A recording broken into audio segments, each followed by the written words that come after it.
हाय। आप सभी का विकास प्रेप जोन में स्वागत है। आज हम लोग वेन डायग्राम का सेशन 2 कंप्लीट करने जा रहे हैं। सेशन 1 हमने ऑलरेडी कंप्लीट कर लिया है, जिसमें वेन डायग्राम के कॉन्सेप्ट को मैंने बहुत ही अच्छी तरीके से समझा है। तो जिन्होंने सेशन 1 नहीं देखा है ना, मेरी आपसे रिक्वेस्ट रहेगी कि आप उस सेशन को कंप्लीट देखिए। और मेरा यकीन मानिए, जब सेशन 1 सेशन 2 कंप्लीट हो जाएगा ना, तो आप किसी भी बुक से क्वेश्चन को सॉल्व करेंगे तो वेन डायग्राम के क्वेश्चन आपसे इजीली बन रहा होगा। तो बिना किसी देरी किए हुए आज का सेशन स्टार्ट करते हैं। सेशन 1 में हमने टोटल 9 क्वेश्चन जो है किए थे कॉन्सेप्ट समझने के बाद, और आज का सेशन जो है क्वेश्चन नंबर 10 से स्टार्ट कर रहे हैं। ये प्रैक्टिस क्वेश्चन भी था लास्ट वीडियो का। तो चलिए इस क्वेश्चन को पढ़ते हैं एक बार। In a competitive exam, 72% of student passed in mathematics.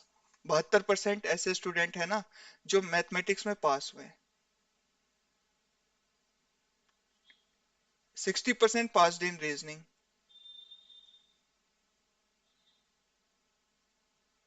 Also 18% of student failed in both subject. 18% ऐसे स्टूडेंट हैं जो दोनों सब्जेक्ट में फेल हुए हैं। If 156 student passed only in mathematics, find how many student failed only in reasoning. ऐसे student बताओ जो रीजनिंग में फेल हुए, वो फाइंड आउट करना है हमें इस क्वेश्चन में। तो देखिए कुछ कॉन्सेप्ट डिस्कस कर लेते हैं जो सेशन 1 में भी हमने डिस्कस किया था। फिर से एक बार मैं बता देता हूँ आपको। एक होता है यूनियन। यूनियन जिसको हम लोग सीधे यू से डिनोट करते हैं। यूनियन मतलब क्या होता है? यूनियन कौन सा रिप्रेजेंट करता है? कंप्लीट दोनों सर्कल को। मतलब ये पोर्शन भी, ये वाला भी, और ये भी। ये कंप्लीट यूनियन हो गया। ठीक है, ये वाला भी, ये वाला भी, और ये वाला भी। एक होता है इंटरसेक्शन। इंटरसेक्शन। इंटरसेक्शन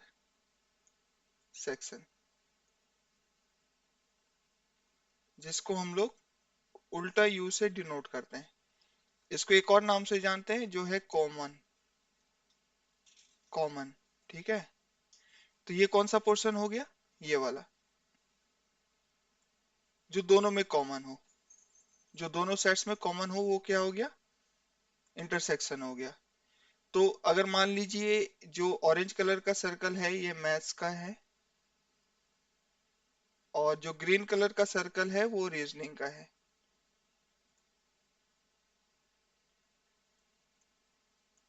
ठीक है। तो इसको लिखने का तरीका क्या है? यूनियन लिखेंगे तो कैसे लिखेंगे? मैथ्स, फिर यूनियन, और रीजनिंग। यूनियन को लिखने का ये तरीका है। इंटरसेक्शन लिखने का क्या तरीका है? मैथ्स, उल्टा यू, फिर रीजनिंग। ये दो चीज समझ में आई होगी आपको। अब देखिए, जो मैं सिर्फ पिंक कलर से शेड कर रहा हूँ ना रीजन को, ये वाला,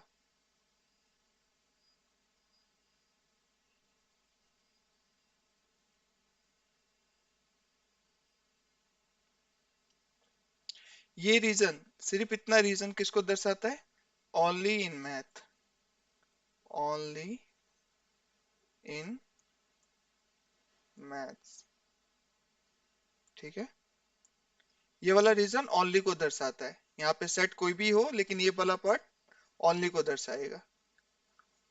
और ये वाला जो रीजन है,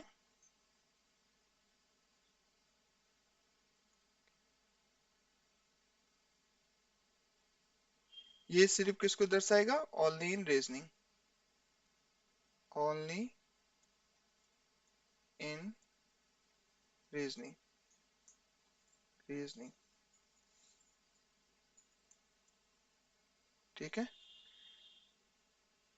और जो ये पोर्शन है, ये वाला, ये इंटरसेक्शन है, यानी कि दोनों को दर्शाएगा। बोथ। बोथ। ठीक है। अब मैं आपको बोलूं कि मैथ में, सिर्फ मैथ में पास होने वाले जो बच्चे हैं ना, वो 40 है। और सिर्फ रीजनिंग में पास होने वाले बच्चे जो हैं वो 30 है। और दोनों में पास होने वाले जो बच्चे हैं वो 20 है। तो एक क्लास है जिसमें 2 सब्जेक्ट का टेस्ट हुआ है, मैथ्स का, रीजनिंग का। ये 40 बच्चे जो है सिर्फ मैथ में ही पास हुए हैं, केवल मैथ में ही पास हुए हैं। ध्यान दीजिएगा इस वर्ड को। ये जो 40 बच्चे हैं केवल मैथ में पास हुए हैं। तो यही 40 बच्चे होंगे ना जो रीजनिंग में पास नहीं हुए होंगे। यही 40 बच्चे होंगे जो केवल रीजनिंग में फेल हुए होंगे। या दूसरे में अगर मैं बोलूं कि ये 30 बच्चे जो है सिर्फ रीजनिंग में पास हुए हैं, तो यही बच्चे होंगे 30 के 30 जो मैथ में, केवल मैथ में फेल हुए होंगे। अब एक क्लास में टेस्ट हुआ मैथ और रीजनिंग का, जिसमें 40 बच्चे सिर्फ मैथ में ही पास हुए हैं, तो ये 40 के 40 बच्चे किस में फेल हुए होंगे? रीजनिंग में फेल हुए हैं। ये 30 बच्चे जो हैं केवल रीजनिंग में पास हुए हैं, तो ये 30 के 30 बच्चे मैथ में फेल हुए होंगे। ठीक है। तो मैं कहना आपको ये चाह रहा हूं, इसको मैं रफ कर लेता हूं।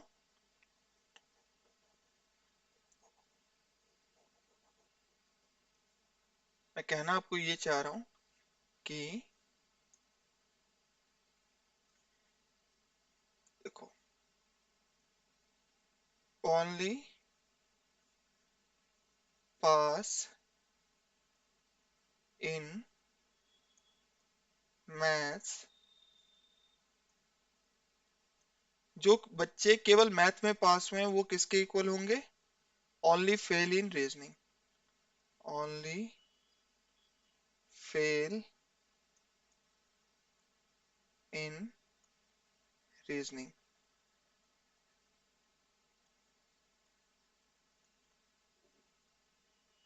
ठीक है। नहीं तो दूसरा पॉइंट,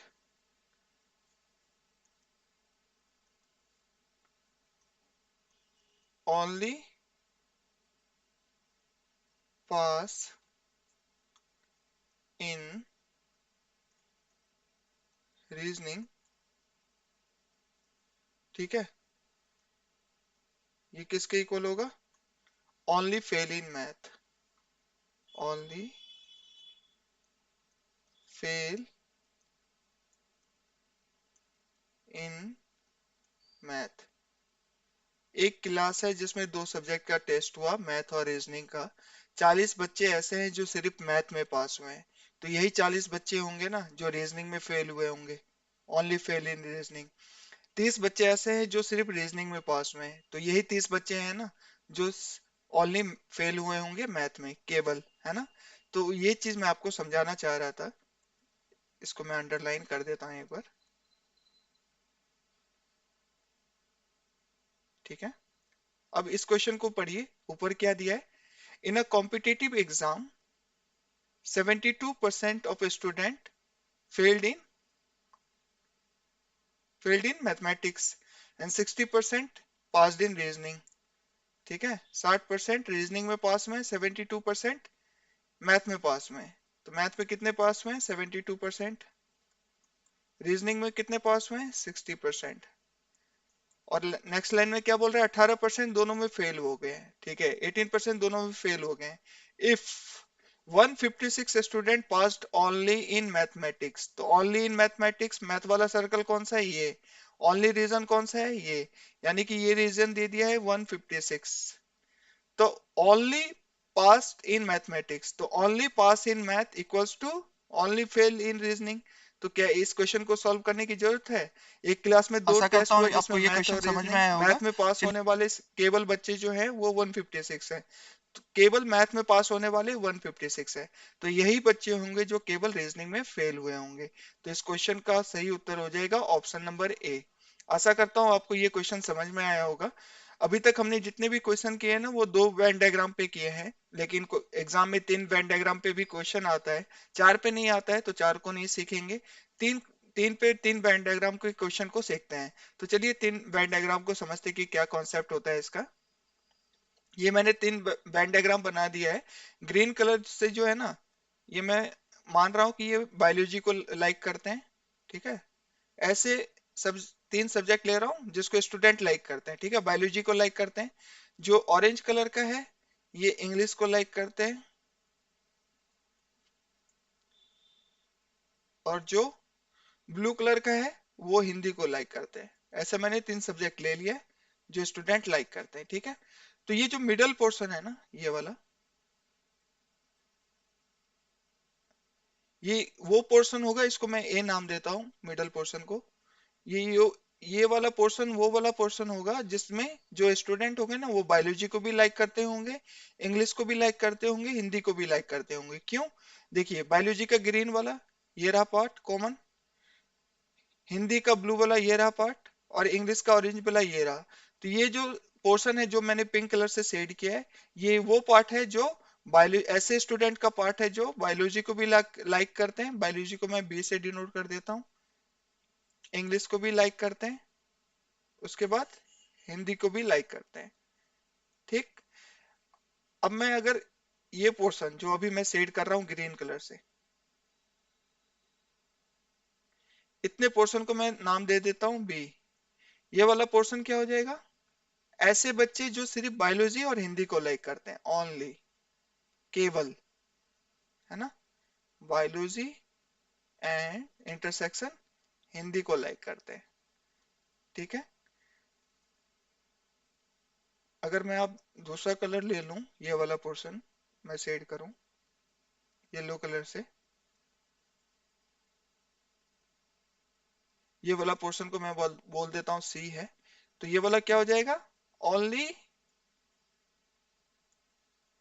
बताओ, Hindi and English, Hindi and English को लाइक करने वाले बच्चों का ये पोर्शन हो जाएगा सी।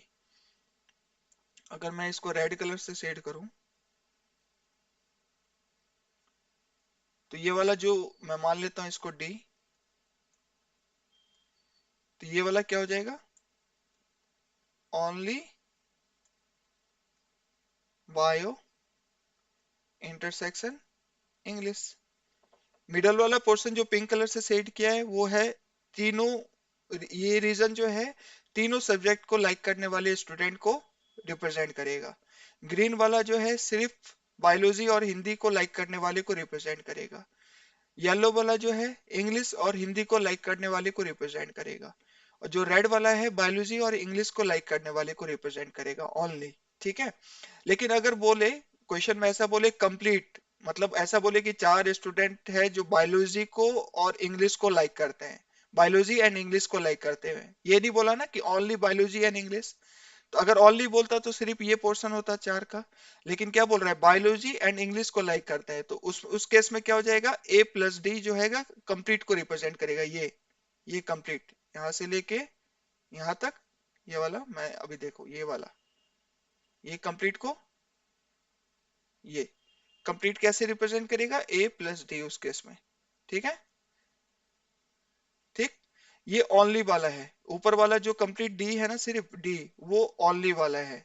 बी जो है जहां पे ग्रीन कलर से मैंने सेट किया, वो बी ओनली वाला है। ठीक है, ये चीज समझना आप। इसके बाद जो ये बच गए, ये वाला white,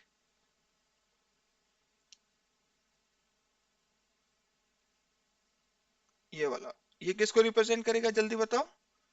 only biology, only biology. ठीक है। अगर मैं इसको सेड करूँ तो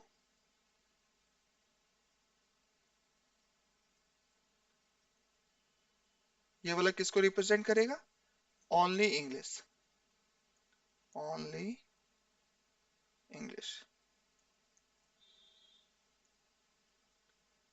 और अगर मैं दूसरा कलर ले लूं, ऑरेंज ले लेता हूं, ये वाला,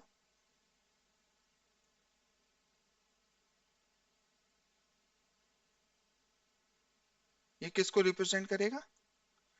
ओनली हिंदी, सिर्फ हिंदी वाले को, ओनली हिंदी।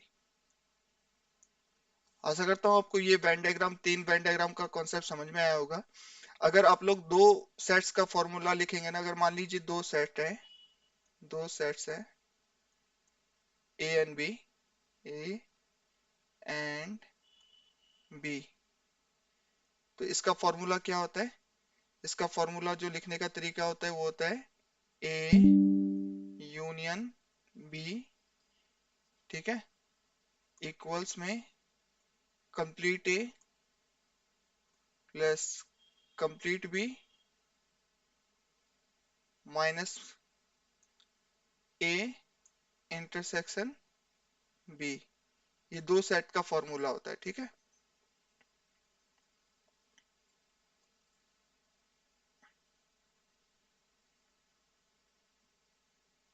ठीक, ये दो सेट्स का फॉर्मूला होता है। लेकिन अगर तीन सेट्स का फॉर्मूला हो, अगर थ्री सेट्स का फॉर्मूला हो, थ्री सेट्स का फॉर्मूला हो, थ्री सेट्स जिसमें हो ए बी एंड सी हो, तो इसका फॉर्मूला क्या हो जाता है? A union B union C. ठीक है, complete A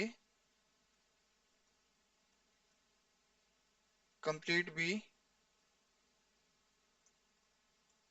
complete C minus A intersection B. ये कंप्लीट वाला है ना, ओनली वाला नहीं है। B intersection C then C intersection A, और इसमें प्लस कर देते हैं ए इंटरसेक्शन बी इंटरसेक्शन सी।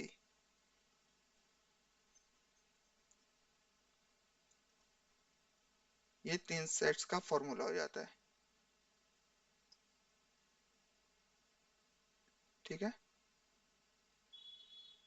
तो आपको ये, अब देखिए जो आगे क्वेश्चन सॉल्व करेंगे ना, तो तीन वेन डायग्राम में ज्यादा जो है फॉर्मूला का यूज करके क्वेश्चन जल्दी बन जाता है, लेकिन वेन डायग्राम का भी यूज करना पड़ेगा बहुत सारे क्वेश्चन में।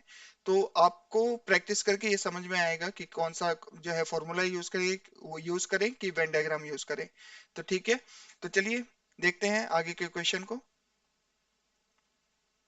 क्वेश्चन नंबर 13 क्या कह रहा है? In a competitive test 56% of candidate qualified in English, 64% qualified in science, 56% English में क्वालिफाई हुआ है, 64% साइंस में क्वालिफाइड हुआ है and 58% qualified in social studies. ठीक है, also 26% qualified in both English and science. 26% जो है ना, इंग्लिश एंड साइंस दोनों में क्वालिफाइड हुए हैं। 33% जो है साइंस एंड सोशल स्टडीज में क्वालिफाइड हुए हैं and 29% qualified in English and social studies. 29% English and social studies में क्वालिफाइड हुए हैं। If 4% of the candidate failed in all three subject, 4% जो है तीनों सब्जेक्ट में फेल हो गए हैं। तो हमें फाइंड आउट क्या करना है? Candidate who qualified in English and social studies, English and social studies but not in science. English और सोशल स्टडीज में केवल पास वाले चाहिए, साइंस वाले नहीं। ठीक है, और वो दूसरा रेशियो किसका चाहिए? Candidate who qualified in science and social studies but not in English, जो सिर्फ साइंस एंड सोशल स्टडीज में पास हो, इंग्लिश में नहीं। तो हमें इस क्वेश्चन में फाइंड आउट एक्चुअली करना क्या है? रेशियो फाइंड आउट करना है। किन किन का? जो जो इंग्लिश और सोशल स्टडीज में खाली क्वालिफाई हुए हैं केवल, और किसका? ओनली जो साइंस एंड सोशल स्टडीज में क्वालिफाई हुए हैं, जो साइंस एंड सोशल स्टडीज में क्वालिफाई हुए हैं। ये हमें इस क्वेश्चन में फाइंड आउट करना है। तो इस क्वेश्चन में हमें सब्जेक्ट कौन कौन सा दिया हुआ है? इंग्लिश, इंग्लिश को ई से डिनोट कर लेते हैं, साइंस को एस से डिनोट कर लेते हैं, और सोशल स्टडीज को एस डॉट एस से डिनोट कर लेते हैं। तो अगर 100% स्टूडेंट हैं, जिसमें हमें क्वेश्चन में बोल दिया कि 4% ने तो किसी में भी पास नहीं किया, तो बाकी के जो 96% बच गए वो पासिंग बच्चे बच गए, जिन्होंने कम से कम एक सब्जेक्ट तो पास किया ही होगा। इसका मतलब ये चीज क्या दिया हुआ है? यूनियन दिया हुआ है इसमें, यूनियन, है ना। ये चीज समझ में आया होगा आपको। 100% था जिसमें से 4% ने किसी ने भी पास नहीं किया, तो बाकी के जो बच गए 96 वो किसी ना किसी एक सब्जेक्ट में तो पास हुए होंगे। तो वो चीज क्या है, यूनियन है। तो इसका फॉर्मूला लिखेंगे तो क्या लिखेंगे, English union science union social studies. Complete English वाले, कंप्लीट साइंस वाले, कंप्लीट सोशल स्टडीज वाले, minus English intersection science, science intersection social studies, social studies intersection English, और ऐड कर देंगे सभी में क्वालिफाइड होने वाले English science and social studies. ठीक है। अब देखो ये तो हमें पता है कितना है, क्योंकि 100% टोटल बचे थे जिसमें से 4% तो किसी में पास नहीं हुए, तो बाकी 96% ऐसे बच्चे होंगे जो किसी ना किसी एक सब्जेक्ट में तो पास हुए होंगे, यानी कि यूनियन कितना है यहाँ पे 96%। और ये कितना दिया हुआ है 56% इंग्लिश वाला, फिर साइंस वाला कितना है 64%, सोशल स्टडीज भी वाला कितना है 58%, इंग्लिश एंड साइंस वाला कितना है 26%, साइंस एंड सोशल स्टडीज वाला कितना है 33%, फिर सोशल स्टडीज एंड इंग्लिश वाला कितना है 29%, और तीनों में पास होने वाला है नहीं है, तो इसको x मान लेते हैं। तो 56 प्लस 64 कितना हो जाएगा 120, 120 में 58 ऐड करेंगे तो 178। तो यहाँ से जो वैल्यू आएगी 96% equals to 178%। Minus minus plus होगा तो 26 प्लस 33 59, और यहाँ पे भी माइनस माइनस प्लस, तो 59 प्लस 29 88, और प्लस में x। तो 178 में से 88 माइनस करोगे तो 12 ऐड करोगे तो 100 पे जाओगे, फिर 78 और बच गया, तो 178 जाने के लिए कितना ऐड किया हमने 12 प्लस 78 यानी कि 90। इन दोनों का 178 में से 88 माइनस करना है तो आएगा 90% प्लस में x। तो यहाँ से तीनों सब्जेक्ट में पास होने वाले आ जाएंगे कितने 6%। ऐसे 6% बच्चे हैं जो तीनों सब्जेक्ट में पास हुए हैं। लेकिन हमें क्या फाइंड आउट करना है, ऐसे बच्चे जो सिर्फ इंग्लिश एंड सोशल स्टडीज में पास हुए हैं। तो इंग्लिश एंड सोशल स्टडीज में कंप्लीट पास होने वाले कितने बच्चे हैं इंग्लिश एंड सोशल स्टडीज में, ये 29 दिया है, 29 दिया है ना। लेकिन ये 29% तो ये कंप्लीट है, इसमें वो बच्चे भी होंगे जो तीनों में पास हुए। तो 29 में से 6 को घटा दो पहले, तो कितना आएगा 23% ऐसे बच्चे होंगे जो केवल इंग्लिश एंड सोशल स्टडीज में पास हुए हैं 23।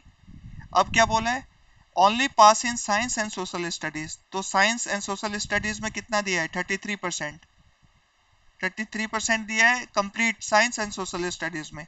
लेकिन इस 33% में वो बच्चे भी होंगे जो तीनों सब्जेक्ट में पास हुए हैं, तो इसमें से 6 घटा दोगे तो कितना बच जाएगा 27%।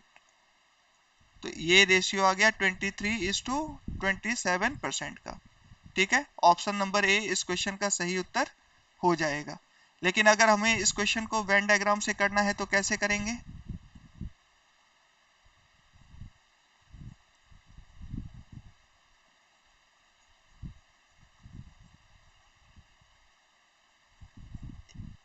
एक मिनट मैं रफ कर लेता हूँ, फिर वेन डायग्राम से करते हैं इस क्वेश्चन को। ठीक, अब देखो वेन डायग्राम से करेंगे तो कैसे करेंगे, इसको मान लेते हैं इंग्लिश वाला, इसको मान लेते हैं साइंस वाला, इसको मान लेते हैं सोशल स्टडीज वाला। अब सोशल स्टडीज वाला कितना है 58%, साइंस वाला कितना है 64%, और इंग्लिश वाला कितना है 56%। हमें फॉर्मूला वाले से जब फाइंड आउट किया तो उसमें क्या पता चला, इंग्लिश में पास, इंग्लिश में, साइंस में एंड सोशल स्टडीज में, तीनों में पास होने वाले पता चल गया कितना है 6%। तो तीनों को रिप्रेजेंट करता है वो रीजन कौन सा है, ये वाला होता है ना, मैंने पीछे स्लाइड में बताया है कौन सा रीजन होता है, तीन वेन डायग्राम को अच्छे से एक्सप्लेन किया है मैंने, तो ये 6% होता है।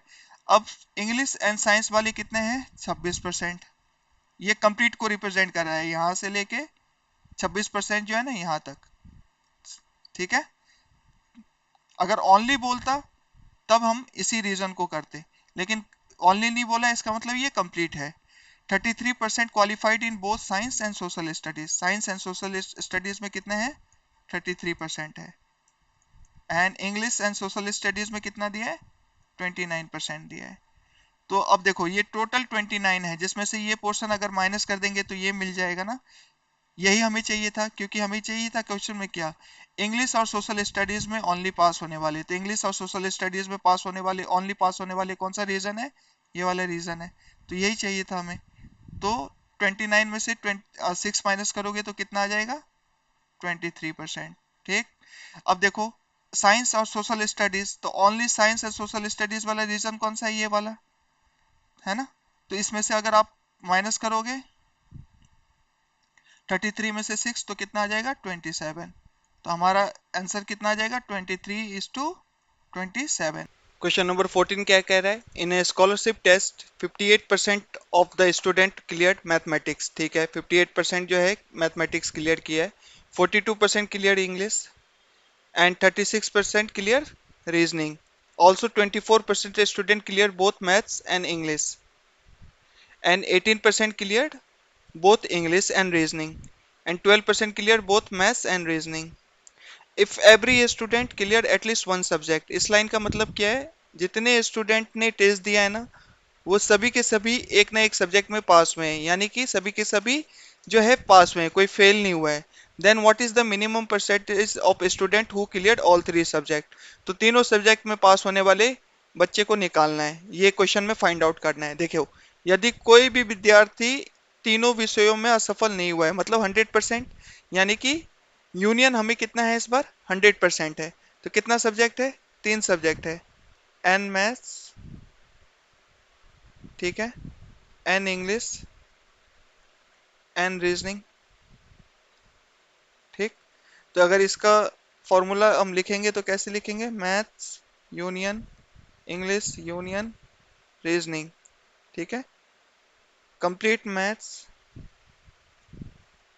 Complete English plus complete reasoning minus, ठीक है, math intersection English minus English intersection math या रीजनिंग, रीजनिंग फिर रीजनिंग इंटरसेक्शन मैथ, और इसमें क्या ऐड कर देंगे, तीनों में पास होने वाले, यानी कि मैथ्स में, इंग्लिश में एंड रीजनिंग में, ठीक है।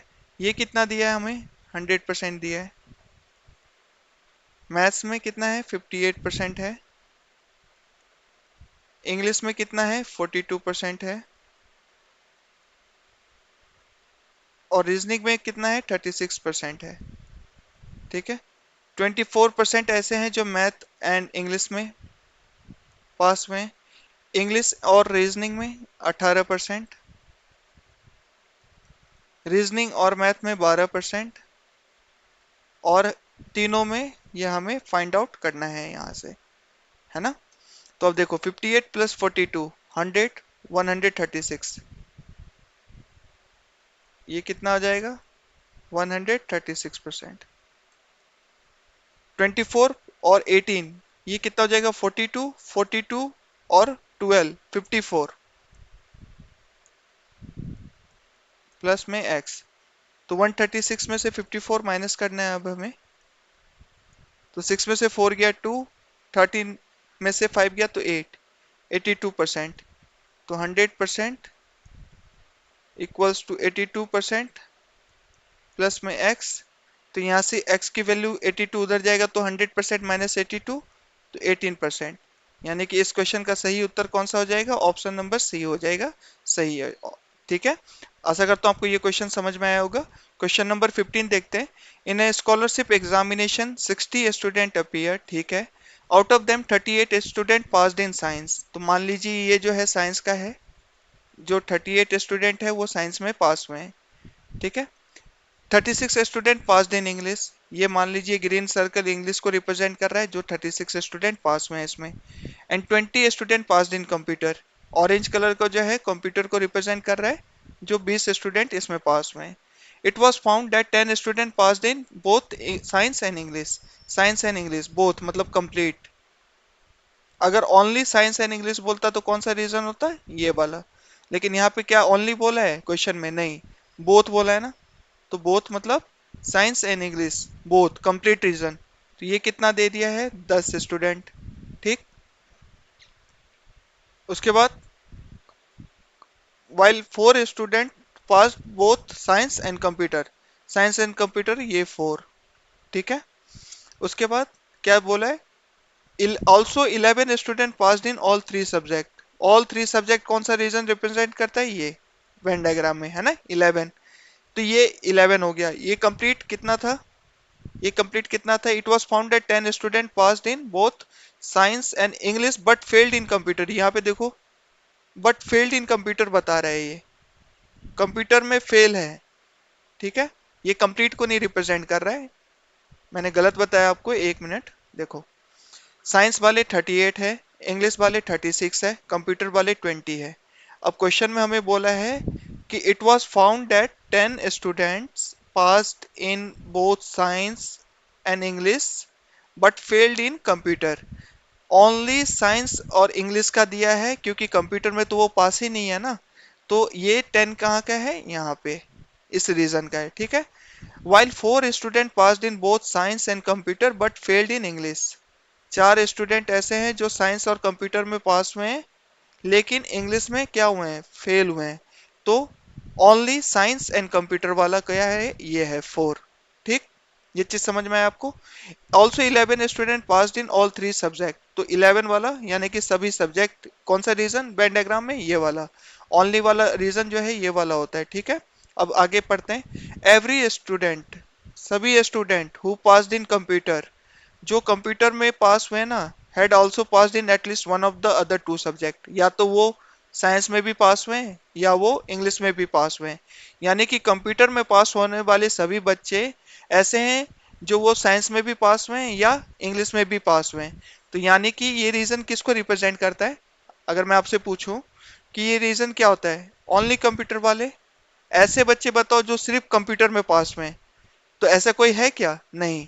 जो कंप्यूटर में पास हुआ है वो क्या हुआ है, अलग दूसरे सब्जेक्ट में भी पास हुआ है, एक ना एक में, या तो साइंस में पास हुआ है या इंग्लिश में पास हुआ है।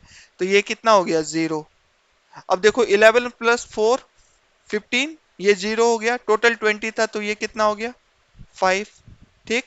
अब ये देखो ये रीजन, सेकंड सर्कल ग्रीन वाला, 10 + 11 21, 21 + 5 26। तो ये कितना हो जाएगा, 36 में से 26 माइनस करोगे तो 10। ये वाला फर्स्ट फर्स्ट सर्कल, 10 + 11 21, 21 + 4 25। अब 38, ये कंप्लीट सर्कल 38 को दर्शा रहा है, जिसमें से ये 25 हो गया इतना, है ना। तो 38 में से 25 गया तो कितना बचेगा, 13। समझ में आ गया। How many student failed in all the 3 subject, ये वाला क्या आया, सभी पास होने वाले आ गए ना। तो अब देखो 13 + 10 23, 23 + 11 कितना हो जाएगा, 23 + 11 34, 38 43 53। यानी कि पास वाले कितने आ गए, 53। 53 स्टूडेंट पास हुए हैं, टोटल थे कितने, 60। तो 60 में से 53 पास हो गए, तो जो फेल होंगे वो कितने होंगे, 7। तो हमसे क्वेश्चन में क्या पूछा है, how many student failed in all 3 subject. तो ऑप्शन डी इस क्वेश्चन का सही उत्तर हो जाएगा, है ना। समझ में आया ना। ये जो 4 था वो ओनली था, ओनली साइंस एंड कंप्यूटर, क्यों, क्योंकि देखो 4 student passed in both science and computer but failed in English, English में पास नहीं हो रहे वो, सिर्फ साइंस एंड कंप्यूटर वाले। तो ओनली वाला रीजन कौन सा होता है, ये वाला होता है ना। तीनों वाला रीजन कौन सा होता है, ये वाला होता है। और ओनली कंप्यूटर वाला ये रीजन होता है। ओनली साइंस वाला ये रीजन होता है, ओनली इंग्लिश वाला ये रीजन होता है।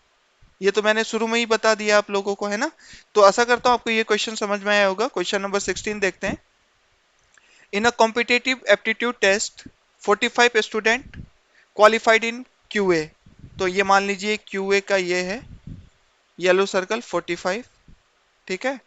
52 student qualified in verbal ability V है, ये हो जाएगा 45 या 52, ये हो गया 52। ब्लू सर्कल को मान लेते हैं एल आर, लॉजिकल रीजनिंग 41। समझ में आया। It was observe that 24 student qualified in both QA and verbal ability. अब देखो क्यूए और वर्बल एबिलिटी, इसमें ये कंप्लीट को दर्शा रहा है, क्योंकि ना तो ओनली बोला है, ओनली नहीं बोला है ना इसमें केवल, और ना ही ये बोला है कि एलआर में वो पास नहीं होगा, ऐसा नहीं बोला है। तो इसलिए ये वाला जो रीजन है ये कंप्लीट है, यानी कि 24। ठीक है। अब बीए एंड एलआर का कितना है, both quantity aptitude and verbal ability, ठीक है। 20 student qualified in both BA and LR, तो ये 20 है, ठीक। 18 student qualified in both LR and QA, LR and QA का रीजन कौन सा है ये, तो टोटल 18 ये हो गया, ठीक। अब क्या पूछा है, if 41 students qualified in exactly two subject, exactly two, three नहीं, एग्जैक्टली टू, तो ओनली टू वाला कौन सा रीजन होता है, ये वाला होता है ना, ये वाला है, और ये वाला है, ओनली टू। लेकिन हमें मिडल पोर्शन भी नहीं पता है, तो कैसे सॉल्व करें। तो मान लेते हैं कि ये x है, अगर ये x है, टोटल 24 है, टोटल 24 है और ये x है, तो ये वाला रीजन कितना हो जाएगा, ये वाला 24 माइनस एक्स नहीं हो जाएगा। समझ में है, मैं ये कहना चाह रहा हूं कि टोटल 24 था, जिसमें से मिडल पोर्शन x है, तो टोटल में से ये घटा देंगे तो ये मिलेगा ना, जो ओनली वाला है, तो ये कितना हो जाएगा 24 माइनस एक्स।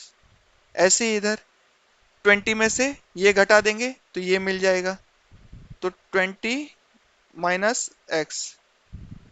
ऐसे ही इधर 18 में से इस x को घटा देंगे तो ये रीजन मिल जाएगा, तो 18 माइनस एक्स। ये सम किसका आया है, ओनली टू का, लेकिन क्वेश्चन के हिसाब से कितना है ओनली टू का सम, 41, तो ये 41 के बराबर हो गया।